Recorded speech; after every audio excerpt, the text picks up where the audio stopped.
taking a quick look at this corn. We have an extreme amount of crop damage this year, so we're going to do our part and we're going to help take out this population a little bit. We have some doe tags, and it seems like this area is going to need thin down a little bit, so we're going to go ahead and thin it down and help these farmers out.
Let me flip this around.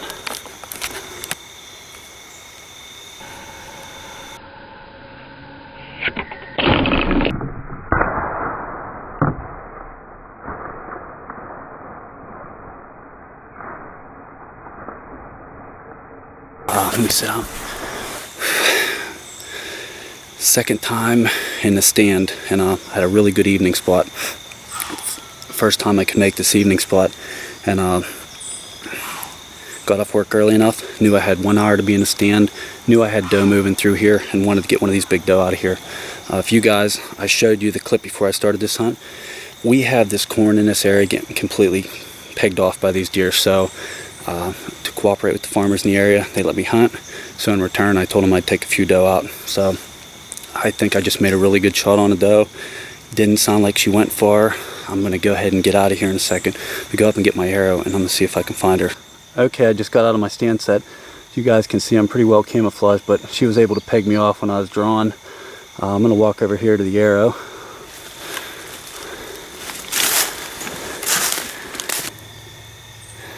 You can see I have some bubbles. Might be hard to see, but I have some bubbles, a lot of blood on the arrow here, but looks like a lung shot. Right off the bat, I look down. It's going to be hard to see now, but I have a really good blood trail leading up out of here, and I'm just going to follow this blood out, catch up to this girl. I think she's going to be laying up here in the corner. I thought I heard her hitting the ground. See, I just got back to the house, and seeing that I bumped the camera arm, I'm going to go ahead and review my footage on my computer screen with the girls here, and see where my shot hit. I'll be able to pause it. I'll be able to see it better, so I'm going to go ahead and review this footage here. We'll see where the shot is, and then I'll know if I should be looking for this deer already. But I think I made a perfect shot, but I'm going to play it safe since I have that advantage from filming the hunt, and we're going to take a look at it right now. What? Is it going? Okay, just to make absolutely sure that I made a good shot on this deer, because that little screen on the camera I couldn't tell. As you can see, I hit the camera arm after I shot. I came home, I loaded this onto Live Windows Movie Maker, and frame by frame I can see that my arrow hit this deer directly behind the shoulder. So I'm confident I'm going to go look for it and probably find this deer within 50 yards of the shot. Okay, we're back out on the blood trail now. I got the big Shrive with me, and you guys see, it's not a bad blood trail, but the thing is, when you're tracking in this green grass and it's wet, it's really hard to see. Keep that in mind. Don't give up. Just keep working at your blood trail and just take your time and follow it along. If you get stuck in an area, stop, mark that area, and slowly work to keep finding that blood trail. Just don't walk aimlessly through the woods. Take your time. Sometimes this takes time, but we're staying pretty steady on this blood, and I don't think she's going to be too far up here, so let's keep on moving. Alright, just caught up with the deer. It probably went about 60 yards. I want to show you guys this. I always talk about the bubbles in a lung shot, and I'll keep that light over there. There's the bubbles in a lung shot that everybody talks about, and sometimes you can see that on your fletching and on the leaves and pieces of grass that you're tracking a deer. So always keep that in mind. Doesn't always happen, but a lot of times you make a good lung shot, you get some bubbles in the blood. And this situation, you can see that's right behind the shoulder, and that's exactly what's happening. Well, here's my first deer of the 2013 PA archery season, and when I saw these doe come in this evening, I knew it wasn't going to be an easy one to pull off. I was expecting these doe to come in from the bottom. I have a little bit of a marshy bottom, and work their way up into the corn, but instead they came in from the top where the corn is and came down in the woods. So they were almost eye level with me whenever they came into the woods, maybe even a little higher than me. He caught me right away. I kept my composure. I was able to hold it together and get a shot off on her. And I'm very fortunate because at our house right now we're completely out of deer meat, and I'd have to say 90% of the red meat that I eat is some kind of deer meat, venison, elk, deer, moose meat.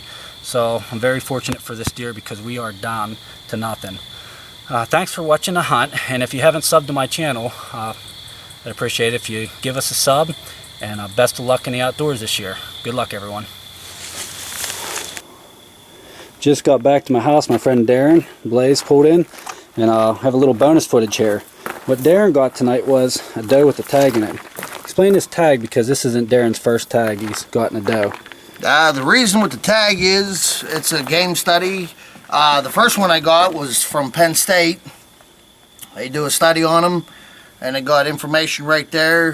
It says Pennsylvania Game Commission. It got a number, a toll-free number you can call, and if you look right here, it'll say reward $100. I don't know if you can see it or not. Yes, we can.